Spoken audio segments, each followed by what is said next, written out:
Everyone, I hope you all are fine. तो आज हम स्टार्ट कर रहे हैं हर रोज़ इंग्लिश की डोज का ये 7वां लेक्चर है। इसके पहले हम लोग 6 वीडियो देख चुके हैं और आज हम लोग सीखेंगे जॉब और वर्क। दो इंग्लिश के ऐसे टर्म हैं जो आपको हमेशा कंफ्यूज करते हैं। इन दोनों में क्या अंतर है इसको आज देखेंगे। तो चलिए देख लेते हैं। तो सबसे पहले तो वर्क और जॉब कुछ मामले में एक दूसरे के काफ़ी सिमिलर हैं और कुछ मामले में एक दूसरे से काफ़ी अलग हैं। जैसे कि वर्क और जॉब में बहुतों बार ऐसा होता है कि ये एक नाउन की तरह ट्रीट होते हैं और बहुतों बार ऐसा होता है कि ये एक वर्ब की तरह भी ट्रीट होते हैं। तो जो आज हम लोग पढ़ेंगे इसमें हम लोग देखेंगे कि वर्क और जो नाउन है, जो वर्क और जॉब है, वो नाउन की तरह कैसे ट्रीट किए जाते हैं। या कहने का सीधा मतलब ये है कि वर्क और जॉब जब नाउन होते हैं तब उनमें क्या अंतर होता है। तो चलिए देखते हैं।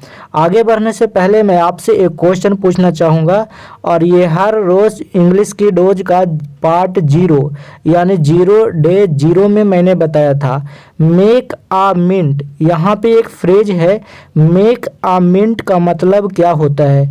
आप नीचे कमेंट करके ज़रूर बताएं। अगर आप रेगुलर व्यूअर हैं तो आपको आता होगा। बताइए, ऑप्शन ए होगा, ऑप्शन बी या ऑप्शन सी। तो सबसे पहले तो वर्क और जॉब हम नाउन के रूप में पढ़ रहे हैं। कहने का मतलब कि जब वर्क और जॉब नाउन होगा तब जॉब का मतलब होगा work for which you receive regular payment. अब यहाँ से समझिएगा, जॉब हम उसको कहते हैं जिसमें हम कोई भी काम करते हैं और उस काम के लिए हमें रेगुलर पेमेंट मिलती है।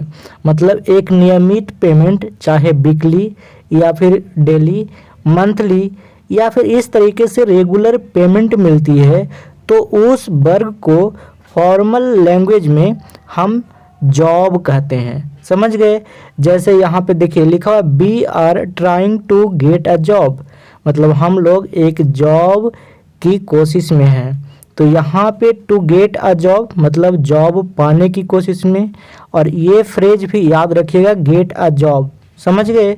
तो यहाँ पे हमें जॉब मिलेगा तो हमें एक रेगुलर पेमेंट मिलेगी।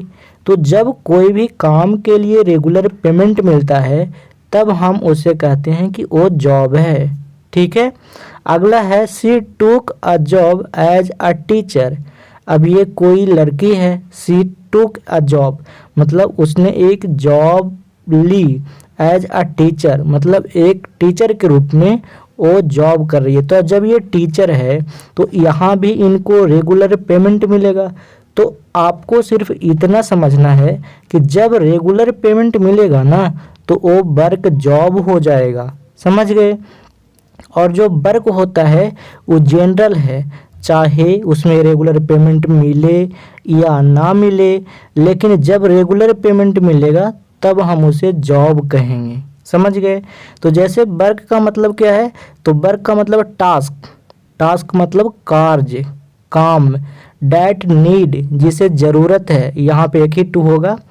तो कह रहा है कि task that need to be done मतलब एक ऐसा टास्क, एक ऐसा काम जिसे ज़रूरत है करने का, तो उसको हम कहते हैं वर्क। समझ गए।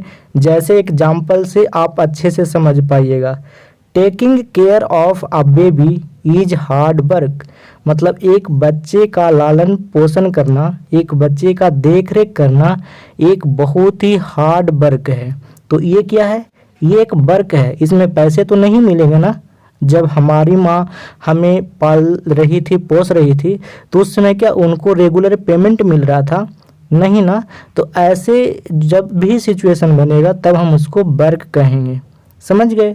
अब आगे लिखा हुआ है देयर आर मेनी वर्क। अब याद रखिएगा यहाँ पे मेनी है ना, तो वर्क में एस मत लगा दीजिएगा। वर्क में एस लगाने से मीनिंग बदल जाते हैं। जैसे आप लोग पढ़े होंगे वर्क मतलब कृतियाँ, रचनाएं, यहाँ पे एस आपको नहीं लगाना है। तो यहाँ पे सिंगुलर मतलब एस नहीं लगेगा, ये ऐसा ही ट्रीट होगा। There are many work to be done in the room, कह रहा है कि बहुत सारे वर्क हैं जो कि रूम में, कमरे में बहुत सारे वर्क हैं जिनको किया जाना है। समझ गए?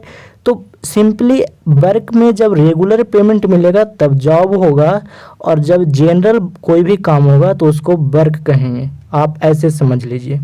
आते हैं उस क्वेश्चन पे जो कि मैंने आपको पूछा था। मेक अ मिंट का मतलब होता है पैसा कमाना, टू अर्न अ मनी मैंने बताया था। तो यहाँ पे आंसर हो जाएगा ऑप्शन ए। ऑप्शन ए आपका राइट आंसर है। अगर आप हर रोज़ इंग्लिश की डोज से रिलेटेड क्यूज करना चाहते हैं तो आप टेलीग्राम चैनल बेल गुरुकुल को ज़रूर ज्वाइन करिएगा। यहाँ पे मैं आपको हर रोज़ इंग्लिश की डोज से रोज़ क्यूज देता हूँ, तो यहाँ से आपको रिवीजन हो जाएगा। तो आज तक इतना ही। Thanks for watching. Bye bye. मिलते हैं नेक्स्ट वीडियो में।